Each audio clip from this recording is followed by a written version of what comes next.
What is up guys, and welcome back to another video. And in this video we're going to update the tier list rankings of the players that cost 500 or 650 shots in the Aqua vs Inferno event in FC Mobile.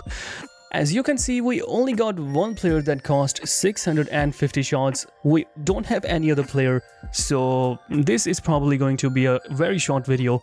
And we're gonna start right off with Szoboszlai and put him in the S+ category.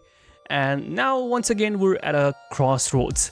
Who should you pick between Scholes and Szoboszlai? And just like we ranked all the players in my previous video, I'm going to do the same thing for this tier list as well. First of all, we've only got two options in the S+ category and we have to talk about them. Who should you pick between Scholes or Szoboszlai?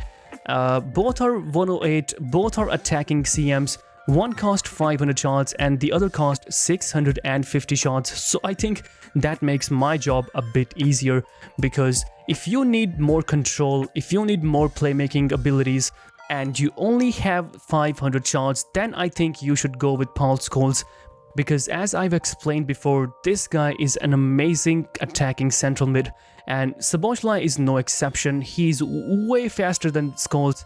He's also incredibly smooth, even though he's 6 foot high, and Scholes is, I think, 5'7". And Szoboszlai feels really good. His shooting might not be as good as Scholes, but he does finish off his chances. He's got decent stamina, 4-star weak foot, 4-star skill moves, and his passing is exceptional, and it is second to none, and you can almost compare his passing to Scholes too. But Scholes does have advantage when it comes to the traits. He's got a playmaker trait and Szoboszlai doesn't, so that is also one advantage when you pick Scholes.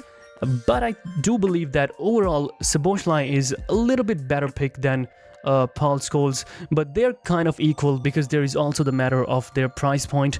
Once again, if you have 650 shots, you should definitely go with Szoboszlai. But if you do have 500 shots and you still need an attacking CM, then Scholes is your best choice.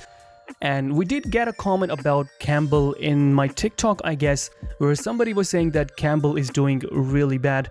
But I do believe he's a really good center back if you are good at manual defending.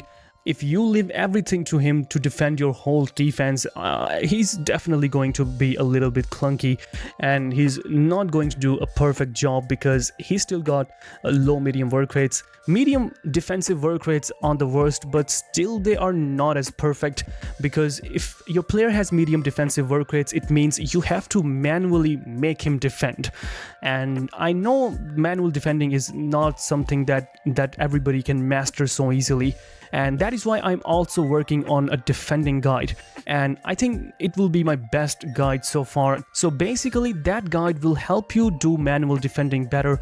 And I will try to make it as soon as possible after I'm done with these tier list videos. So stay tuned for that. And I still believe Campbell is in the S category because he is a really good center back. Then we had some comments saying that I made the wrong calls on all of these strikers. Some were saying that when Percy should be above Hernandez or Mamos should be above Hernandez, and why did I put Mamos in the A tier, and I'm going to fix all of that. First of all, Hernandez is not a direct comparison with these two guys. Hernandez offers you a different kind of play style, so I do believe for that specific style, for that link of passing, that build-up style, controlling the attack, Hernandez still does a better job because he is incredibly smooth and his skill stun is also very effective. So I'm still going to keep Hernandez in the S, but we are going to change something about these two cards because one of them is going in the S+, and that is going to be Omar Mamouche, and I think I'm probably going to put him here, even because both of these cards have the stamina issue. Both Van Persie and Mamouche have 4-star stamina, so I think Mamouche is going in the S+ because not only he costs cheaper, but his gameplay is also... Come on, what the hell is wrong? Okay, I'll just do that. Mamouche, as I was saying, Mamosh feels quite decent. Van Persie does too, and I think both of them have high work rates too. Sorry, high-low work rates. And even in my first testing, I did feel Mamosh was quite incredible, and he was contesting for the ball a lot. He was winning a lot of balls. He was very good with his finishing. His pace felt quite decent. But I put Van Persie above him because in the attack, he was doing just a little bit better than Mamosh. He was making more runs. His positioning was quite incredible. And that is why I put Van Persie above him. But after doing some tests again, I think Mamosh should be in the S+ because he's not so much different and he cost way less than Van Persie. So Mamosh is going in the S+, and I think that clears the S+ tier. For the S tier, I think we're looking good. Probably Van Persie will go above Hernandez, but I don't really know. I think Hernandez still brings a lot of value. He only cost 500 shards, which is cheaper than Van Persie. His stamina is better than Van Persie. His skill stun is better than Van Persie. So I think I am going to keep these rankings as it is.